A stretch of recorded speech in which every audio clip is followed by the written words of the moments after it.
चलिए आज का प्रश्न लिया जाए। देखिए आज का प्रश्न है कि अगर कोर्ट का आदेश पारित हो जाता है, उसके बाद अगर पति मेंटेनेंस देने से इनकार कर देता है, तो ऐसी अवस्था में क्या होगा। देखिए गुजारा भत्ता यानी कि मेंटेनेंस का आदेश अगर कोर्ट से पारित हो गया है और ये जो आदेश आया है ये पति के पक्ष में नहीं आया है, पति के खिलाफ आया है, जहाँ पर पति को लगता है कि उसको काफ़ी ज़्यादा मेंटेनेंस देनी पड़ रही है अपनी पत्नी को, तो ऐसी अवस्था में उसके पास एक रास्ता है, वो उस आदेश के खिलाफ अपील कर सकता है। अगर पति के द्वारा अपील नहीं की जाती है या पति अपील कर रहा है, उसके बावजूद जो आदेश आया है फिर भी वो नहीं मान रहा है और वो अपनी पत्नी को मेंटेनेंस देने से मना कर रहा है, तो यहाँ पर उसकी पत्नी उसके खिलाफ आवेदन दे सकती है कि मेरा पति मुझे मेंटेनेंस नहीं दे रहा है। ऐसी अवस्था में जब पत्नी के द्वारा आवेदन दिया जाएगा तो कोर्ट आपसे कह सकता है कि जो आपके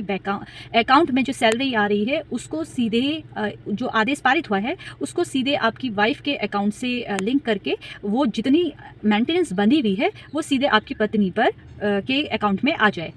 ये आदेश दिया जा सकता है कोर्ट के द्वारा। दूसरा, अगर पति ये कहता है कि मेरी तो हर महीने इतना पैसा मुझे नहीं मिलता है, नियमित कोई आमदनी नहीं है, ऐसी अवस्था में क्या होगा। ऐसी अवस्था में अगर फिर भी पति नहीं देता है तो उसको जिस महीने की वो मेंटेनेंस नहीं देगा उस महीने उसे जेल जाना पड़ेगा, और ऐसे करते करते अगर 6 महीने हो गए तो ये जेल जो होगी उसे 6 महीने की हो जाती है। अगर पति ये कहता है कि मैं जेल चले जाऊँगा उसके बावजूद भी अपनी पत्नी को मेंटेनेंस नहीं दूंगा, तो देखिए ऐसी अवस्था में फिर आपकी संपत्ति की नीलामी की जाएगी। अगर पति की कोई आमदनी नहीं है, कोर्ट का आदेश पारित हो गया है, पति के द्वारा अपील भी की गई है, लेकिन आदेश जो है वो पत्नी के पक्ष में आया है, पति के पक्ष में नहीं आया है, पति के खिलाफ आया है, तो लास्ट जो रास्ता है वो है आपकी संपत्ति की नीलामी करके उतना पैसा आपकी पत्नी को दे दिया जाए। इससे बढ़िया ये है कि आप जो आदेश अगर आपके खिलाफ आ रहा है तो आप फिर उसके आदेश के खिलाफ आप अपील कर सकते हैं। फिलहाल कानूनी जानकारी प्राप्त करने के लिए इसी तरीके से आप लोग मुझसे जुड़ते रहिए। धन्यवाद।